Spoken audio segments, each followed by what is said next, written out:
The Dow climbed 400 points on Wednesday, and the S&P 500 jumped 1%, on a day when the most powerful force in the market was not an earnings beat or a policy shift, but a single claim on Truth Social.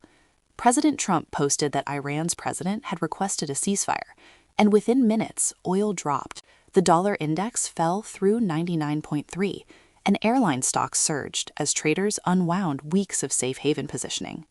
The relief was immediate, but the logic behind it was fragile.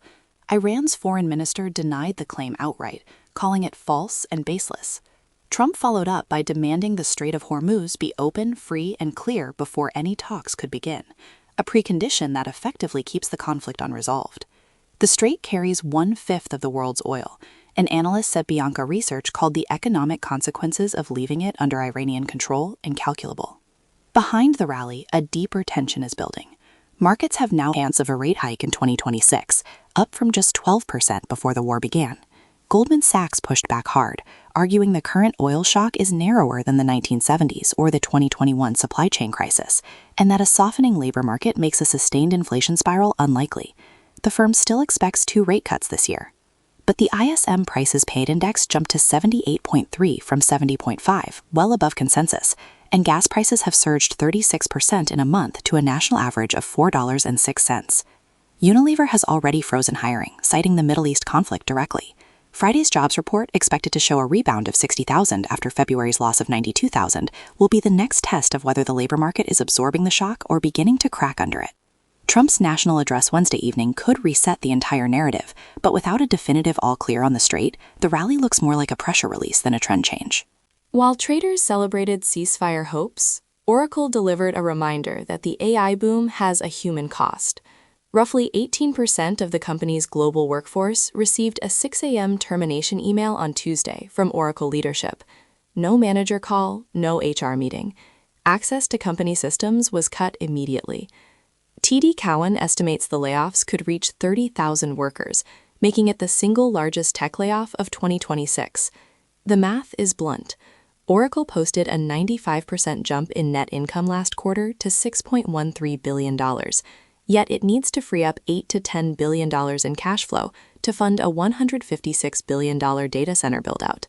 It has taken on $58 billion in new debt in just 2 months, and multiple U.S. banks have reportedly pulled back from financing its projects.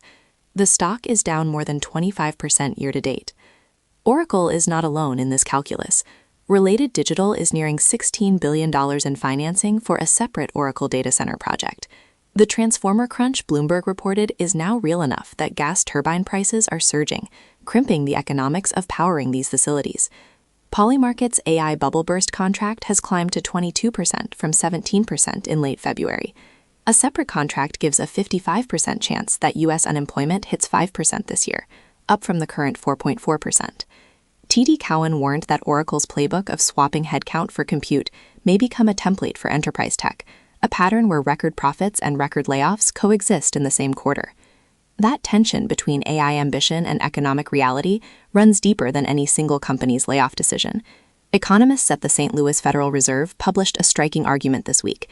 They contend that AI optimism itself is acting as an inflationary force, a news shock that drives households to spend more today on the assumption of future income gains, and pushes businesses to invest heavily on the promise of productivity that has not yet materialized.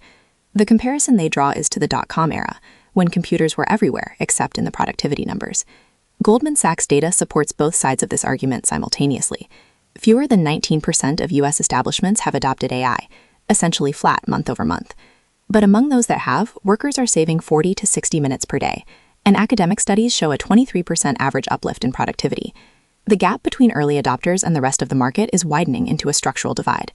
Companies with more than 250 employees report AI adoption at 35%, more than double the rate at smaller firms. The weight of evidence suggests the AI build-out is real and accelerating, but the economic benefits remain concentrated in a fraction of the economy, while the costs, from layoffs to infrastructure strain to inflation pressure, are spreading broadly. If Friday's jobs report shows hiring resilience above 80,000 and ISM prices paid pulls back below 75 next month, Goldman's case for rate cuts holds. If employment softens further while input costs stay elevated, the market's 45% rate hike probability starts to look less like panic and more like pricing. The one number to watch tomorrow is non-farm payrolls at 8:30 a.m. Eastern.